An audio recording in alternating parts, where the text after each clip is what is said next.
तो दोस्तों आज तो मैं आप लोगों के लिए लाया हूँ एक खतरनाक डिमोनिक जापानीज हॉरर मूवी जिसको देख के किसी के भी रोंगटे खड़े हो जाएंगे।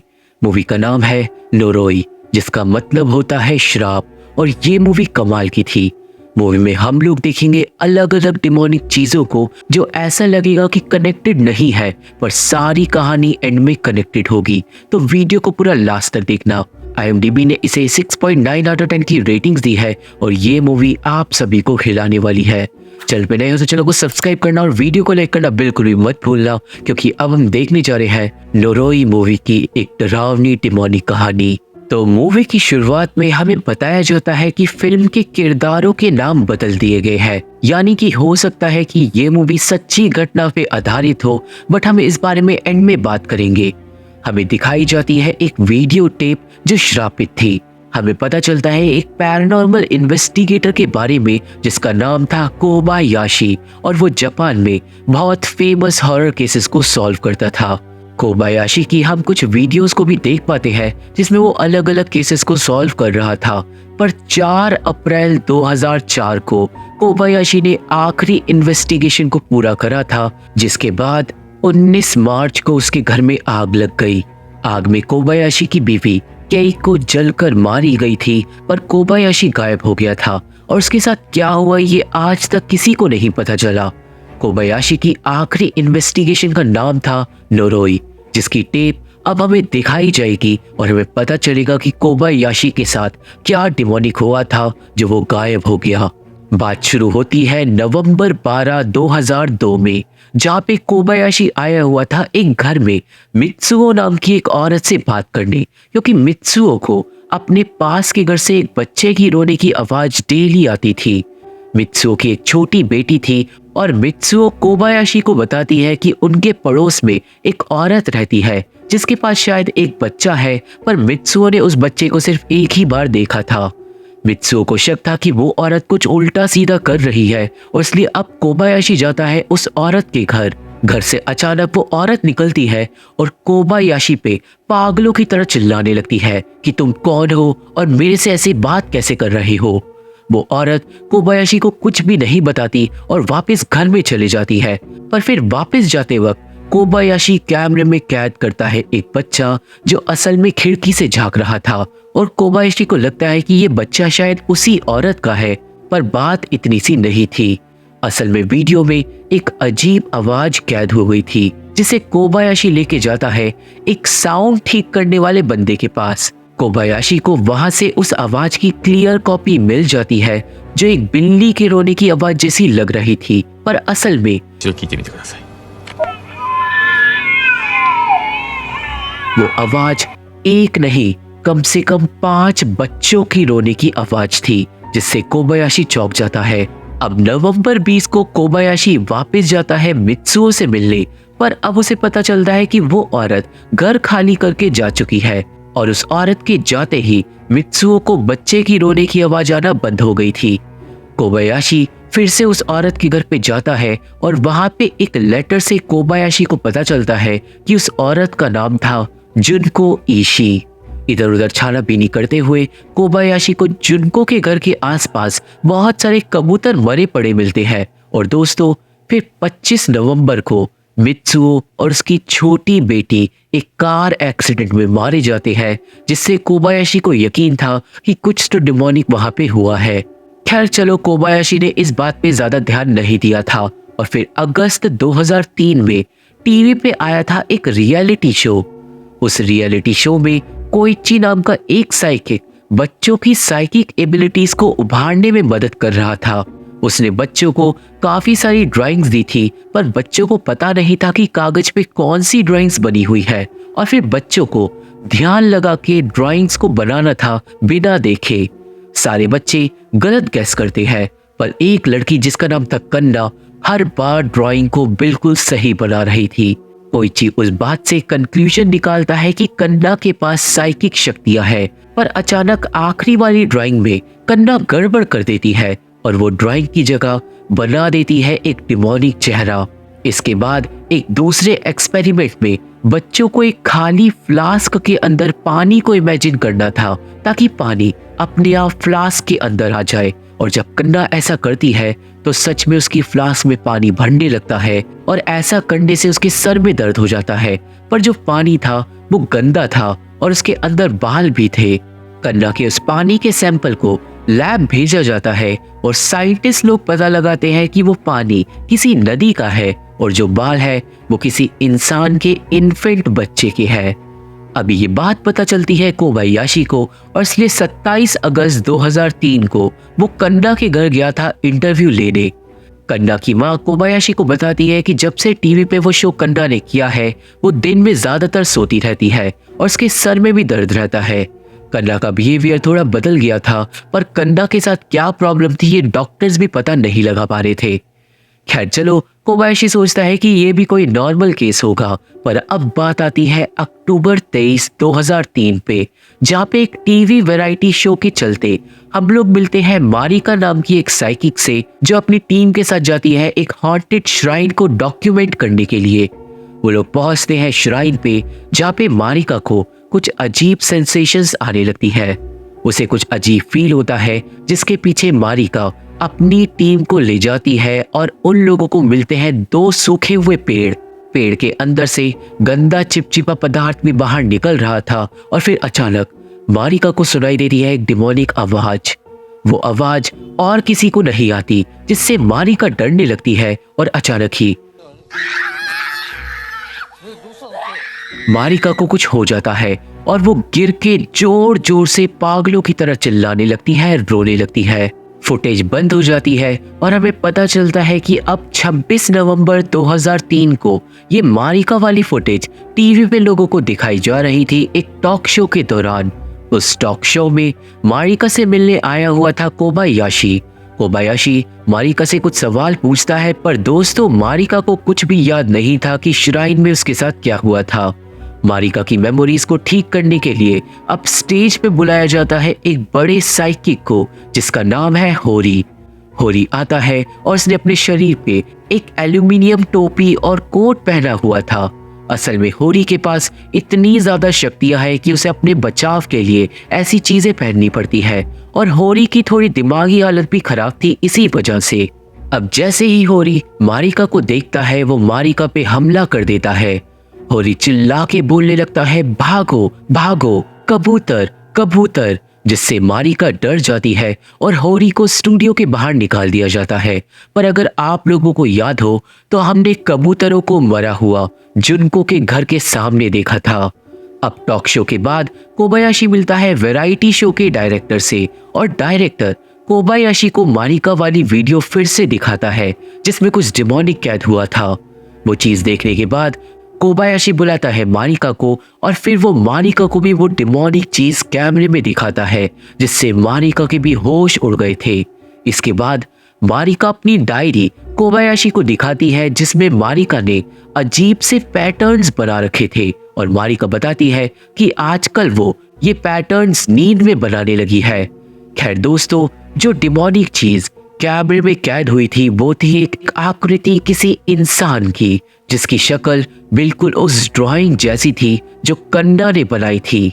ये बात कोबायाशी नोटिस कर लेता है, और इसलिए अब 4 दिसंबर को कोबायाशी फिर से जाता है कन्ना के घर, जहाँ पे कन्ना ठीक हो गई थी। पर कन्ना की माँ बताती है कि अब कन्ना अपने कमरे में किसी से बात करती है। कोबायाशी कन्ना से पूछता है कि वो किससे बात करती है, पर कन्ना बोलती है कि अब हम सब के लिए बहुत देर हो गई है, और इस बात को आप लोग याद रखना। डिनर का टाइम आता है जहां सब लोग खाना खा रहे थे कि तभी एक अनजान शक्ति खाने को नीचे गिरा देती है और कन्ना को कुछ हो जाता है। कन्ना के मम्मी पापा कन्ना को कमरे में ले जाकर बंद कर देते हैं, और ये सब देख के कोबायाशी बुरी तरीके से चौंक गया था और टेबल पे एक चम्मच डिमोनिक तरीके से घूम रही थी। अब 9 दिसंबर को हम लोग एक साइकिक को वैरायटी शो में देखते हैं, और साइकिक जाती है होरी से मिलने। होरी के पड़ोसी साइकिक को बताते हैं कि वो आदमी पागल है तो उससे दूर रहना, पर फिर भी साइकिक उससे मिलने जाती है, और होरी के घर पे चारों ओर इनकांटेशन चिपके हुए थे। होरी साइकिक को घर में बुला लेता है, और दोस्तों होरी का पूरा घर एल्यूमिनियम और इनकांटेशन से भरा हुआ था। होरी अब साइकिक को बताता है कि कुछ सालों से उसे अजीब चीजें दिखाई दे रही है और होरी को पता चला है कि जापान में कीड़े फैल रहे हैं। होरी बताता है कि वो कीड़े इंसानों को खाना चाहते हैं और उन्हीं कीड़ों से बचने के लिए होरी इस तरीके से रहता है और जो भी इंसान उन कीड़ों की चपेट में आएगा वो मारा जाएगा। अब दोस्तों, चीजों को कंफ्यूजिंग ना बनाते हुए मैं बता देता हूँ कि ये जो कीड़ों का कॉन्सेप्ट है ये श्राप को दर्शा रहा है जो जापान में धीरे धीरे फैल रहा है। अब आगे 22 दिसंबर को हमारी कन्ना हो जाती है गायब। कोबायाशी जाता है कन्ना के मम्मी पापा से बात करने जो बहुत ज्यादा दुखी थे और वो कोबायाशी को बताते हैं कि कन्ना के साथ कुछ तो बहुत डिमोनिक हो रहा था और एक टिन फॉइल वाला आदमी कन्ना से मिलने आता रहता था और ऑब्वियसली वो टिन फॉइल वाला आदमी और कोई नहीं हो रही है। कोबायाशी को कन्ना के कमरे में एक कागज भी मिलता है जिसपे अजीब इनकांटेशन लिखे हुए थे और साथ में तस्केते तस्केते भी लिखा हुआ था, यानी कन्ना मदद मांग रही थी। इतना ही नहीं, कागज पे वही पैटर्न बना हुआ था जो मारिका आजकल अपनी डायरी में बना रही है और इससे कोबायाशी समझ जाता है कि ये सारे केस कनेक्टेड है। कोबायाशी अब मिलने जाता है होरी से ताकि वो कन्ना के बारे में पूछ सके। होरी के घर में कोबायाशी पूछता है कि ये टिन फॉइल का क्या काम है और होरी के हिसाब से ये टिन फॉइल उसे कीड़ों से बचाती है। वो कीड़े इंसानों को खाते हैं और फिर और ज्यादा फैल जाते हैं और अब उन कीड़ों ने कन्ना को भी खा लिया है। कोबायाशी पूछता है कि कन्ना कहाँ पे है और फिर अचानक कोबायाशी कन्ना के कमरे में जो कागज मिला था उसे छीन लेता है और एक खाली कागज पे नक्शा बनाने लगता है। कोबायाशी को लगता है कि होरी कागज पे उस जगह का नक्शा बना रहा है जहाँ पे कन्ना छुपी हुई है और नक्शे पे होरी एक बिल्डिंग को बनाता है जिसके अंदर से कीड़े बाहर निकल रहे थे। होरी कोबायाशी को ये भी बताता है कि वो बिल्डिंग किस दिशा में है और तुरंत कोबायाशी सब कुछ नोट कर लेता है। पर तभी होरी को कुछ हो जाता है और वो चिल्लाने लगता है, कागुताबा कौन है, कागुताबा कौन है। कैमरा ग्लिच करने लगता है और कोबायाशी को वहां से भागना पड़ता है। पर दोस्तों, वीडियो को ध्यान से देखने पे कोबायाशी देख पाता है बहुत सारे अजीब डिमोनिक मास्क जो कैमरे की ग्लिच के दौरान कैद हो गए थे। खैर, कोबायाशी बिना देर करे जाता है नक्शे वाली बिल्डिंग को ढूंढने, पर उसे वो बिल्डिंग कहीं नहीं मिलती। अब 26 दिसंबर को मारिका कॉल करके बुलाती है कोबायाशी को क्योंकि उसे अपने घर में मिले थे अजीब से ऊन के बने हुए छल्ले जो उसने खुद नींद में बनाए थे। मारिका को अब डर लग रहा था और इसलिए कोबायाशी उसके घर में कैमरा सेट कर देता है। उस रात को फिर मारिका नींद में चलती है, अपनी बालकनी पे जाती है और फिर थोड़ी देर बाद दोबारा सो जाती है। अगले दिन कोबायाशी को मारिका की बालकनी पे भी फिर वही सेम छल्ले मिलते हैं जो मारिका ने फिर से नींद में बना दिए थे। पर तभी मारिका की छत पे धम धम की आवाज आने लगती है। मारिका के ऊपर के फ्लोर पे रहती थी मिडोरी जो उसकी दोस्त थी। मारिका सबके साथ जाके मिडोरी से पूछती है कि क्या आजकल वो घर में दम दम करती है, पर मिडोरी ऐसा नहीं करती थी और ना ही उसे कोई शोर सुनाई देता था। पर दोस्तों, अब मारिका की वजह से बेचारी मिडोरी भी श्रापित हो जाएगी। अब आगे 6 जनवरी 2004 को फाइनली कोबायाशी को वो बिल्डिंग मिल जाती है जो होरी ने ड्रॉ करी थी। कोबायाशी जाता है उस कमरे की तरफ जिसमें से कीड़े बाहर निकल रहे थे, पर दरवाजा कोई नहीं खुलता। उस जगह पे ओसावा नाम का एक लड़का रहता था, पर जब वो नहीं मिलता तो कोबायाशी पड़ोसी से बात करता है। पड़ोसी बताता है कि ओसावा के घर से धम धम की आवाजें आती रहती है और वो खुद से बातें भी करता है। खैर, जनवरी 7 को कोबायाशी को ओसावा की खिड़की पे बहुत सारे कबूतर दिखाई देते हैं। तभी ओसावा बालकनी पे आता है और वो बड़े अजीब तरीके से एक कबूतर को पकड़कर अपने साथ अंदर ले जाता है। इसके कुछ दिन बाद ओसावा हो गया था गायब और फिर 10 जनवरी को कोबायाशी मारिका की कमरे की जब वो वीडियो ध्यान से देख रहा था तो उसे सुनाई देती है एक आवाज। वो अब उस आवाज को ठीक करने के लिए अपने उसी दोस्त के पास जाता है जो आवाज को ठीक कर देता है और इस बार वो आवाज थी कागुताबा। कोबायाशी अब आवाज को सुनवाता है मारिका को और मारिका चौंक जाती है क्योंकि यही आवाज उसने श्राइन पे सुनी थी, जिसके बाद वो हो गई थी बेहोश। मतलब ये शब्द कागुताबा इस मिस्ट्री से जुड़ा हुआ है।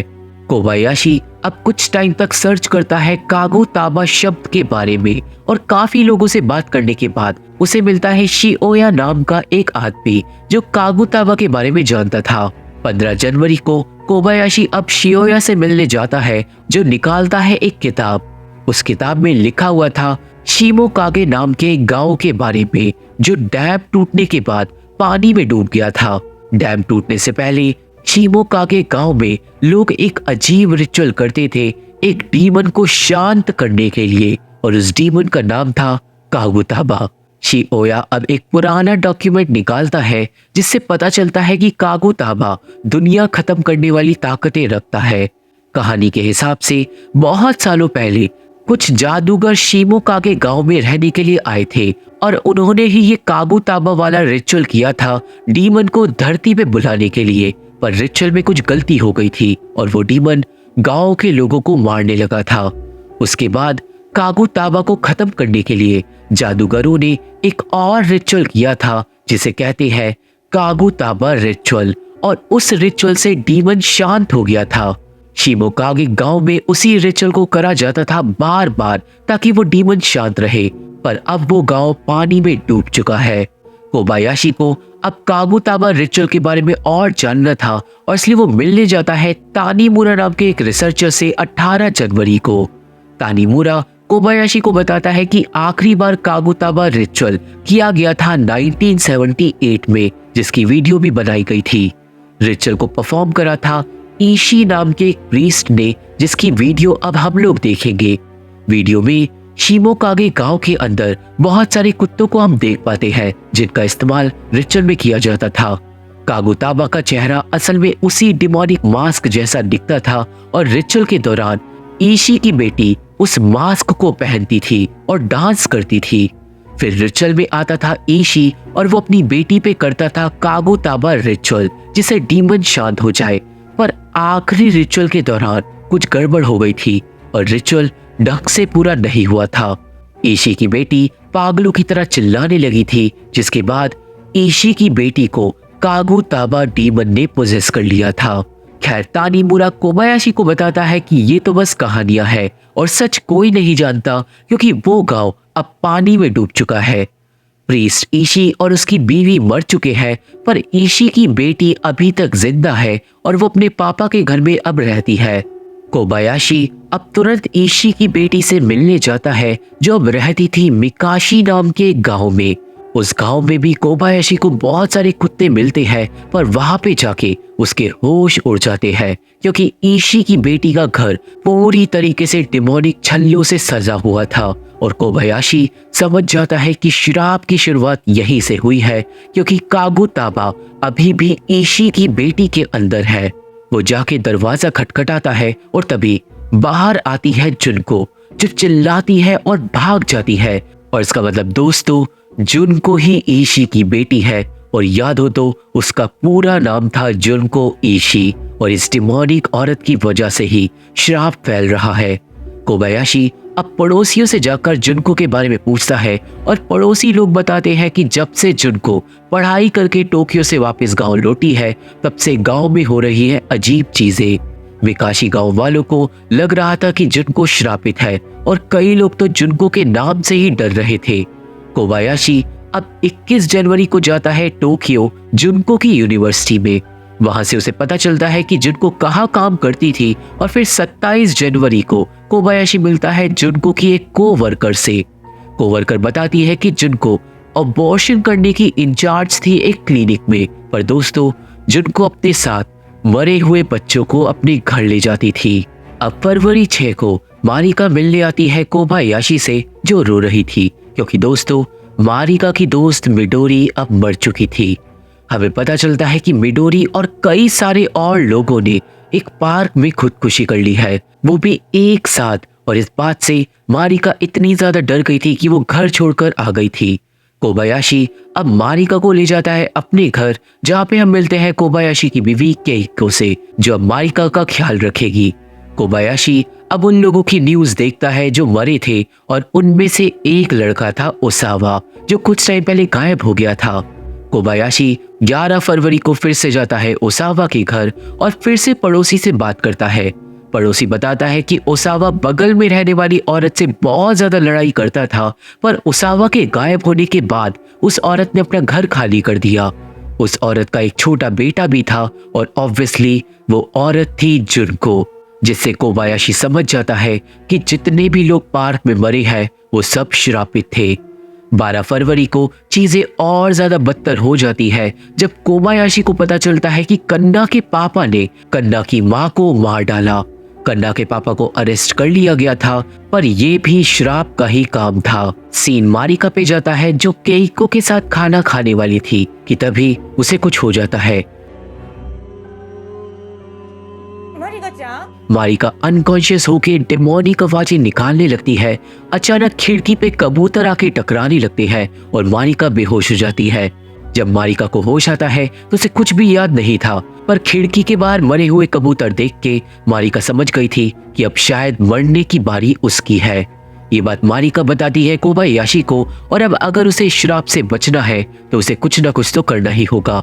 कोबायाशी और मारिका अब अगले दिन जाते हैं होरी से मिलने और वो होरी को दिखाते हैं वो वीडियो जिसमें जुनको कैद हुई थी। पर जुनको को देख के होरी चिल्लाने लगता है और डर के मारे छिप जाता है। अब होरी से कोई मदद नहीं मिलती तो मारिका फैसला करती है उस डैम के पास जाने का जहाँ पे शिमोकागे गांव था, और मारिका का प्लान था कि वहां पे जाकर वो कागुताबा रिचुअल करेगी ताकि वो डीमन शांत हो जाए और उसका पीछा छोड़ दे। कोबायाशी मान जाता है और वो होरी को भी अपने साथ ले जाता है ताकि वो शायद उनकी मदद कर सके। अब 18 फरवरी को कोबायाशी, होरी, मारिका और कैमरामैन जाते हैं उस डैम के पास। मारिका और कोबायाशी पानी में आगे जाते हैं और कैमरामैन और होरी जमीन पे ही रुकते हैं। पानी में वो दोनों उस जगह पर जाते हैं जहाँ पे ईशी की श्राइन थी, और रास्ते में मारिका को बहुत डिमोनिक फील हो रहा था। खैर वो किसी तरह रिचुअल कर देती है और रिचुअल खत्म होते ही मारिका बिल्कुल ठीक हो जाती है। उसे फील होता है जैसे श्राप ने उसका पीछे छोड़ दिया, पर वहीं दूसरी तरफ होरी पागल होकर चिल्लाने लगता है।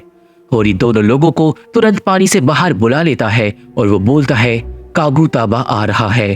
कोबायाशी तुरंत मारिका और कैमरामैन को गाड़ी में भेज देता है, पर होरी अब कन्ना का नाम लेकर भाग जाता है। कोबायाशी होरी के पीछे पीछे जंगल में चले जाता है, पर कैमरामैन मारिका को ले जाता है वापस घर की तरफ। जंगल में कोबायाशी होरी के पीछे बहुत गहराई में चले जाता है और वही गाड़ी में मारिका अब फिर से श्रापित होने लगी थी। जंगल में भागते भागते कोबायाशी और होरी को मरे हुए कुत्ते मिलने लगते हैं जिन्हें कुछ ही देर पहले मारा गया था। वो पहुंच जाते हैं एक टोटके की फील्ड पे जहाँ पे रस्सी पे किसी ने कबूतर के पंखों और पैरों को बांध रखा था, और उस फील्ड के अंदर दर्जनों कुत्तों की बलि चढ़ाई गई थी। होरी पागलों की तरह डर के चिल्लाने लगता है और दूसरी तरफ मारिका अजीब आवाजें निकालने लगती है। कैमरामैन फिर मारिका को जैसे ही चेक करता है, मारिका कैमरामैन को धक्का देके चिल्लाते हुए भाग जाती है अंधेरे में।